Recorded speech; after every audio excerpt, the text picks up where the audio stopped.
Hi, my name is Nathan. And my name is Danny. Today, we're going through a polymorphism worked example where we will recreate Valorant. So you're a prospective game developer who wants to make a quick buck. So you decide to copy the hit game Valorant by Riot Games. So what exactly is Valorant? Valorant is a team-based shooter where two teams of 5 characters battle it out with their own unique abilities. So where can we start to develop our clone? Well, a good place to start is by making the agents in our game. Each agent is going to have a name, a unique ability, and a voice line. Let's implement this in our code.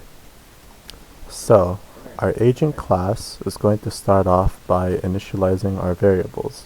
We will have the name of the agent, the voice line, and the agent's ability. So in our constructor, we will pass in a name, a voice line, and ability, and then save these variables to that agent. Then we will implement the useAbility method, which will first print out the name of the agent, and then use the abilities use method. Finally, we will implement the sayVoiceLine method, which will say the agent's voice line. Now that we're done with creating our agents, we can start working on their abilities. To reiterate, each agent in the game has unique abilities, but to simplify, we will give each agent only one. Each ability will have a name, a description, and a set amount of charges. Let's create the ability class. Here's our ability class.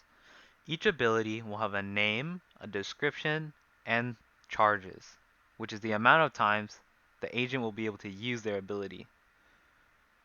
Our constructor will take in a name, a description, and charges and set them to the variables already in the class.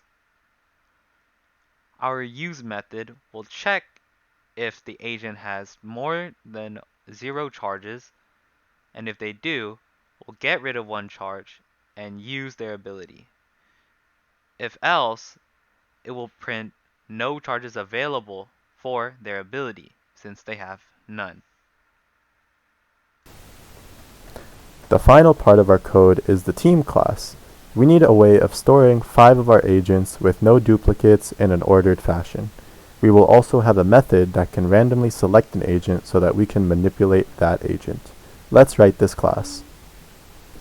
So this is the team class, and this is where a lot of our polymorphism is going to take place.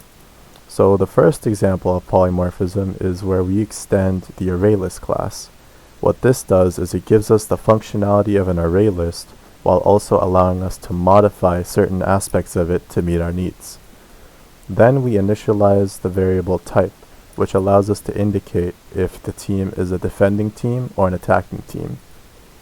Then we have 2 different constructors. The first constructor assumes you don't already have a pre-selected list of agents to choose from and simply want to create an empty team, while the second constructor assumes you have your agents chosen and want to immediately populate the team class with it. So in polymorphism, this is known as overloading a method. Then we override the add method found in the ArrayList class. By overriding the add method, we can increase the functionality by not allowing duplicates to be added and not allowing any more than 5 agents to be added. If these conditions are both false, then we can simply return super.addAgent, which allows us to go back to the original functionality of the ArrayList method. Then our team class will have the getRandomAgent method, which simply uses math.random to return a random agent from our team. Finally, we override the toString method found in the object class, and this allows us to return whether or not the team is a defending team or an attacking team and the actual names of the agents.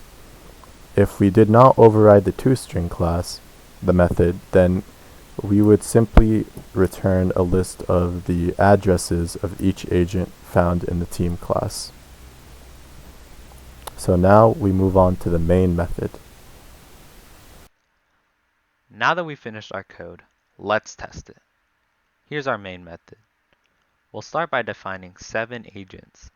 We can always add more later, but 7 is enough for our purposes. For example, let's add Viper, whose voice line will be "Don't Don't get in my get in way," my and way! her ability will be called Snakebite, which poisons a small area and has 2 charges.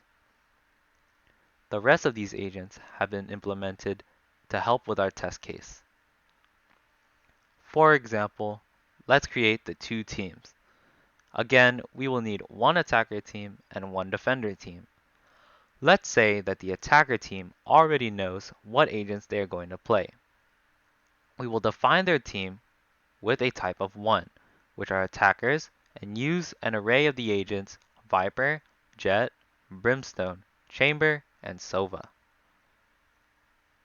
For the defenders, they haven't chosen what their agents will be, so we can just assign their team and add in the agents later.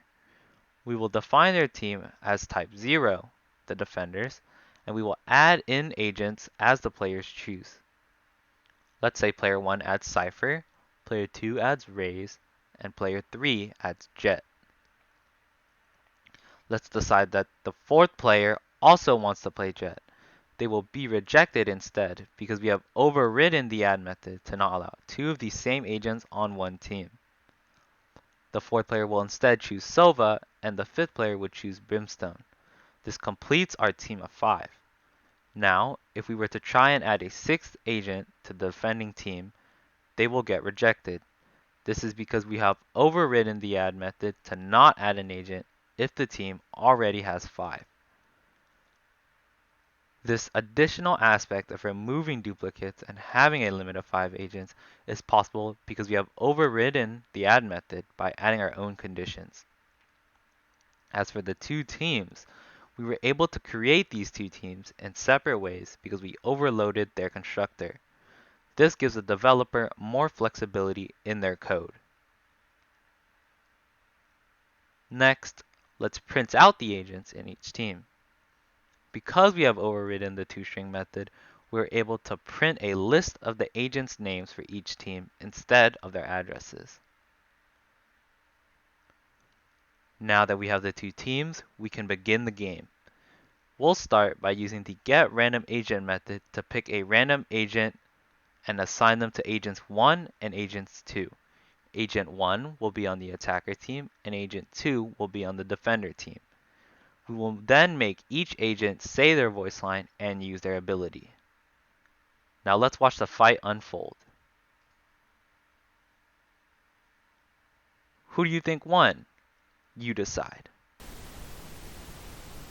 Now that you have copied one of the most successful games of our time, you are swimming in literal mountains of cash and are set to overtake Jeff Bezos and Elon Musk as the richest person alive. Congratulations!